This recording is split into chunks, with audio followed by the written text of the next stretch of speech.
Oh, thank you for your patience. Yeah, thank you for your patience. All right, we have one more, last but definitely not least. He was actually with me in my year in 2010 when we came to this program the first time, and he already spoke Chinese then, and everyone was really impressed. He's really cool. And so this is the best presentation, I'm just letting you know. I could be biased, but I could be a homer here, but you're going to have a lot of fun. He's really cool. This is David Herman. All right, take it away.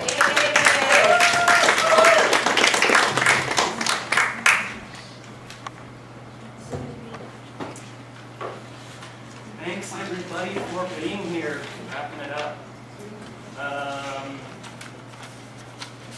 So, in all honesty, I've been very happy. With the microphone. Hello.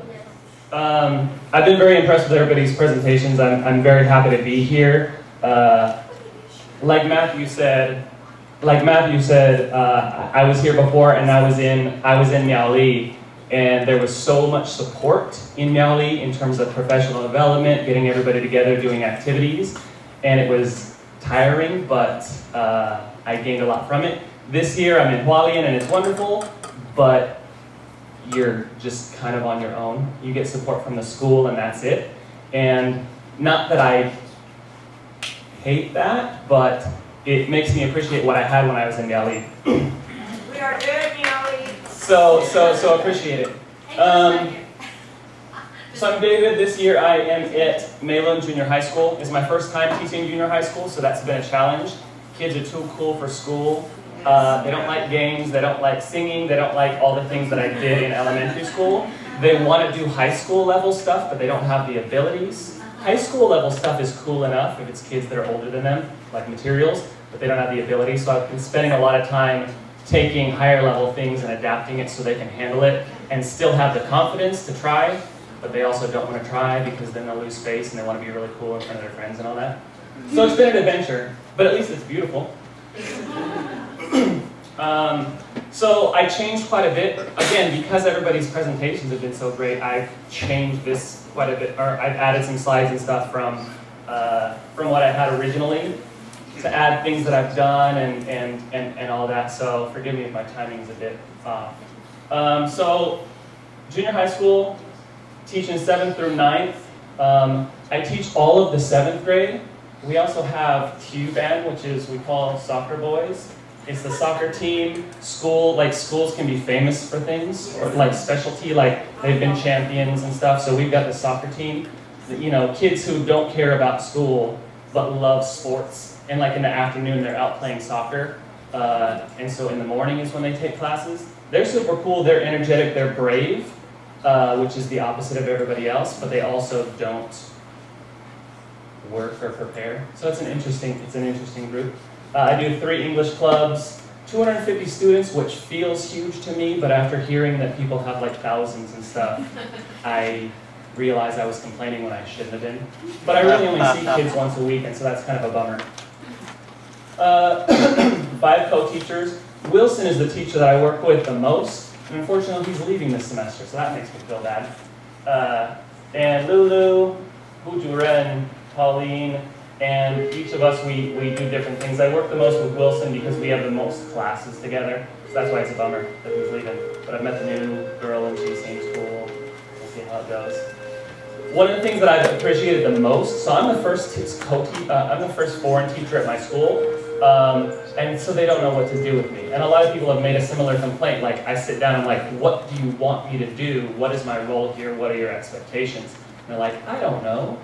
Be white, you know, like be a foreign teacher, which has kind of been a problem, but the benefit is because they don't know what to do with me and they're super nice and very flexible, I've pretty much just been playing the first semester, exploring different things, trying new things, and they've been really cool about it. So I feel very grateful because I know a lot of people, sometimes they end up in schools that say, this is how it's done, we're going to tell you exactly what to do, and you can hate it, but you're going to do what we say. My school has been like, we trust you, give it a shot.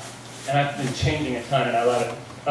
So I put up this chart because we have explored most of these things. None of the people that I work with have ever co-taught. So we've been exploring different models, seeing what works with which groups, and it's been pretty cool. I mean, we don't really do this because the other person is always kind of doing something. And we haven't explored station teaching, but we want to. You know, you have one group working independently, one teacher with one group, another teacher with another group, and then you usually switch and rotate throughout. That's something that we really want to try, but management is a scary thing. You know, being able to handle that, but we really want to try that. We do this quite a lot. They gave me my own classroom, which used to be the traffic safety room. Like they had to clean it all out and sweep it, put in a new tiles and stuff. But we do this quite a bit, split the groups. That way we turn a class of 24 into 12, and that's super cool, I like having smaller groups. We do this a lot too. Usually it's the local teacher teaching the main group, and then I pull out groups to do, you know, one-on-one chats or small groups or oral assessments or whatever. So I like that quite a bit. We also do this. This is good for like demonstrating the dialogue. Oh, you be John, and you be, you know, Sally, and then we'll do that together and then bring some kids up. And then you see a lot of this too, like I'll be at the front leading the lesson, and the teacher walks around and helps the students as they go. So it's been really nice for them to be like, we don't know anything about co-teaching. Let's try some things and see how it goes. So I've appreciated their flexibility. We have a thing, so my role is international English. Yeah. And it's pretty much whatever you want to do. All of everything. So the co-teachers pretty much handle the textbook. That's kind of their role. And then I do whatever else. Total flexibility, which can be difficult. You know, I've been jumping around and playing with things, and it's been cool for my own development as a teacher, but it's also very random. But, you know, a lot of focus on holidays, daily communication, announcements. Kids are super into pop culture. Like I've been teaching K-pop songs because there's more and more English in K-pop songs to make them more international, and they're singing them anyways, but they don't know what they're saying. So we use that as teaching moments, and that's really fun. And then they dance to them while we're singing and stuff. That's the only time they will sing, is when they can, but the whole time is like, wow, how shy, and like, oh, look at that. There's like flames in the back and they're going crazy, so that can kind of be distracting, but it's kind of cool. It's kind of cool looking at what they already like and using that for teaching moments. I've been finding like YouTube is super cool. There are web series on YouTube, and they're like five, like I found there's a station called Brat, and it is B-R-A-T, and it's the lives of high school American kids, and each episode is like 5 minutes long, so it's pretty great. You can watch it a couple times during the class, you can do activities with the content, and that's cool to kind of show them, you know, what does America look like, and again, if it's high school kids, they can accept it, because the kids are older than them. But they're not for ESL, it's like for Americans, so you also have to teach a lot to it. And then I work and try to incorporate the textbook and whatnot. Play videos like Frosty the Snowman and Charlie Brown. Different locations, sometimes I go to the homerooms. This kid isn't bored, we have a lot of special needs kids. That's Brian, and he's super cool. This is my traffic safety classroom, you can see the but they have a smart board in there and a computer and a projector. These rooms don't have any technology, so I like having my own room. And I've been taking them to the computer room. It's a vampire. Some kind of clips. You know, I don't record myself teaching, so these are kind of. This is one thing that I started, which I enjoy. I'm out of the screen. I mean, I just put the phone there and I messed up. But this is morning announcements. Good morning, Herman High School. My name is David. Today is Thursday, January 4th, 2018. It is 8:16 That's Wilson in the back. a.m. The weather is 19 degrees and cloudy. So the script, one of the things that I've been doing is small talk, and we teach, every week I would teach them a new question and answer.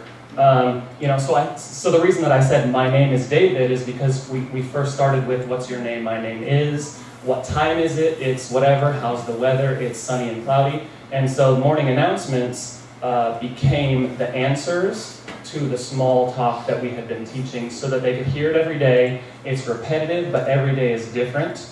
right? The date changes, the time is different, the weather is different. I also got the lunch schedule from the, because we have a kitchen, so added what they have for lunch. What did you have for lunch? And I got all the co-teachers to have a day. So my day is Thursday. Like each co-teacher does the announcement. So there are female voices and male voices, and then next semester we want to have students come and do and participate in the announcements.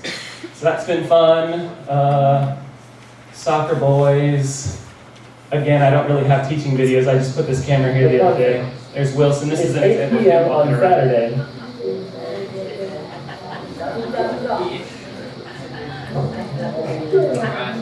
Soccer boys. It's 8 p.m. on Saturday. John, Patty, and Kevin This are at the kid concert. Eugene, he's the highest in the class, and he just gets bored, so the Billy is singing and playing the guitar. So we're reading in the textbook. It's a great concert. Okay, I'll ask you some questions. Who is singing?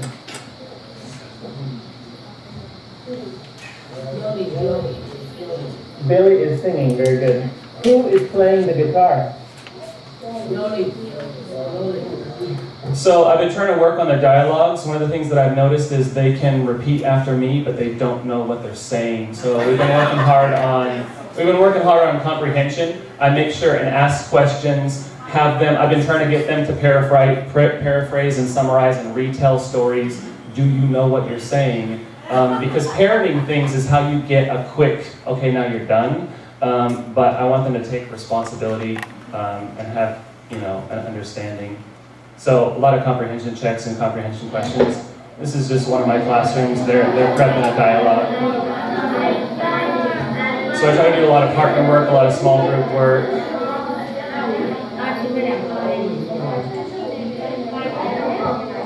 This is my traffic classroom.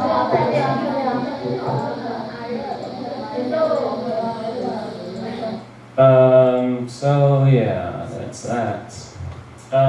What else? So I'm very happy with the open-mindedness of the teachers. They're kind of like, let's just see how it goes. Soccer team, we had a coach from Korea, like a famous coach, come and do trainings, and they had the news came out, and so of course they invited the foreign teacher randomly to put my thumbs up in the photo. They have like sports days, and home ec is super cool, and they make food, and whenever they make food, they share it with the teachers. So, my class will be interrupted. One time somebody came and brought me a root beer float, like in the middle of class. I'm like, we made it in home ec. The view is gorgeous, mountains in the back. You can see the ocean in the back here. You can see the ocean on the side. So mountains, ocean, skies are cool. There's a military base there, so there's like helicopters and fighter jets flying around. Here's some of the stuff that I've been playing with. So one of the issues with my school is they make me feel like there's not a budget for anything. So making copies, making printouts, doing anything of that is a problem. And we have cards for prints, but it's 2 NT per photocopy, and we get a $200 card, but after that is up, I don't know, like we have to pay ourselves or something. It's an issue. So what I've been doing is using technology so that I don't have to print anything and doing stuff for free. So I learned later that we had a budget, and so it's a whole thing. So anyway, let me tell you about some things that I've been doing to make up for that. 2 minutes.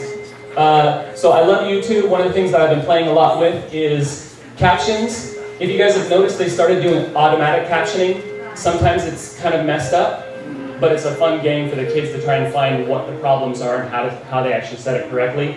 I usually put everything at 0.75 speed, slow down the speed. The kids are more likely to be able to handle it. It's a new thing. You click on this little flower, and then it's speed. New thing, great. New thing, super great. That's why I shared it here. I've been using Google Docs and slides to make interactive worksheets because I can't print worksheets. So I've been making stuff like this for the kids to do. They each get a copy if we go to the computer room, or we just put it on the smartboard. And like you do a listening activity and then you drag and drop the thing. Can I wait? No, I just got 2 minutes and then I'll get to your questions. Some other things that I've been doing. Quizlet, like Bertu mentioned, is what we did for Halloween. They were learning what are those are, what is it is, and so we've been doing, you've got cool flashcards, and we put this up on the board. There's audio, so you can hear it. Those are pumpkins. And so they can hear that, and then there's a bunch of games and stuff that they can play. So trying to combine what's in the textbook with what's happening culturally or whatever, and there's matching activities that they can play and stuff like that. So that's been cool. Just match the things to make them disappear. So I like that. I've been doing Edmodo, which is basically Facebook for classrooms. And my push is to try and get kids to communicate or to engage in English outside of the classroom. So we've been using this. It's also a place that I can do activities and do grading and stuff. So, I really want them to communicate outside of the classroom more. American English is a tool that I've been using a ton. Lots of media resources, lots of great stuff. Audacity I've been using a ton.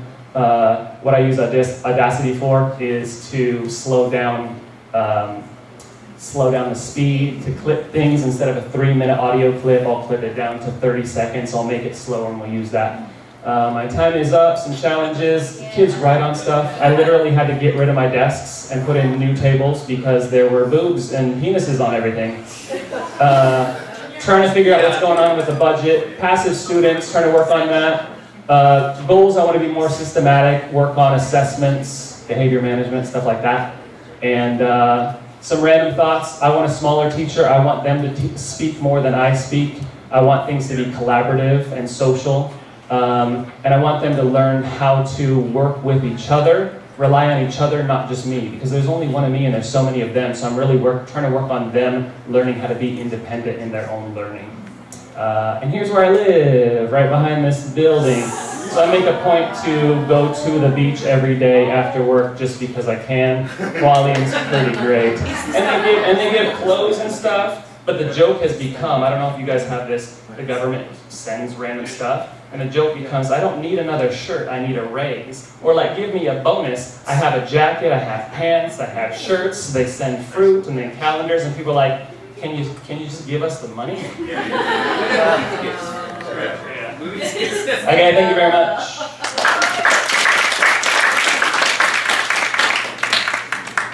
I believe you have Oh, yeah.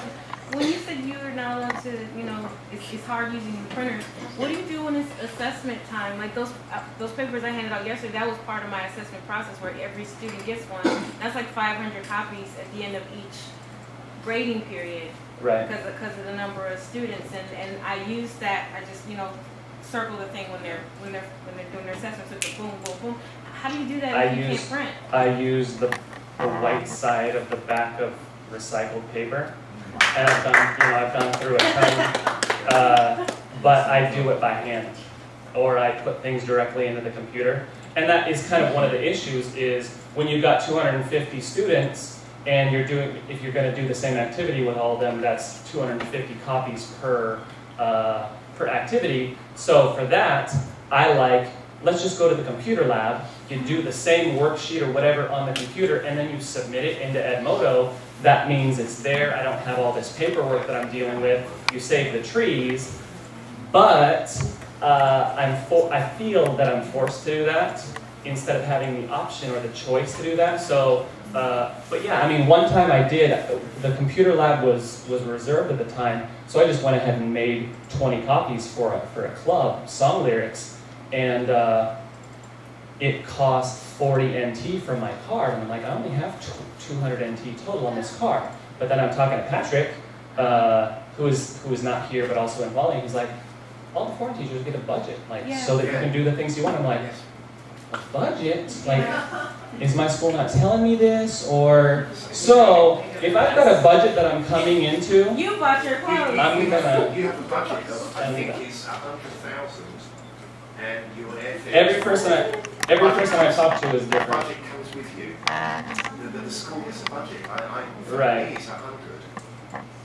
I can buy practically anything I want, like dictionaries or laminators or. Microwave for the office. The budget comes with you. And so that's something that I need to figure out. Also, they get a budget for the airfare as well. So they get something like 140,000 every year. Yeah, so one of the, and I hate to do this on camera, but like one of the issues becomes, are they unaware or are they purposely not letting me know? Because they have asked, do you need anything? Because I have to submit a budget something tomorrow. I'm like, I can't think of anything right now.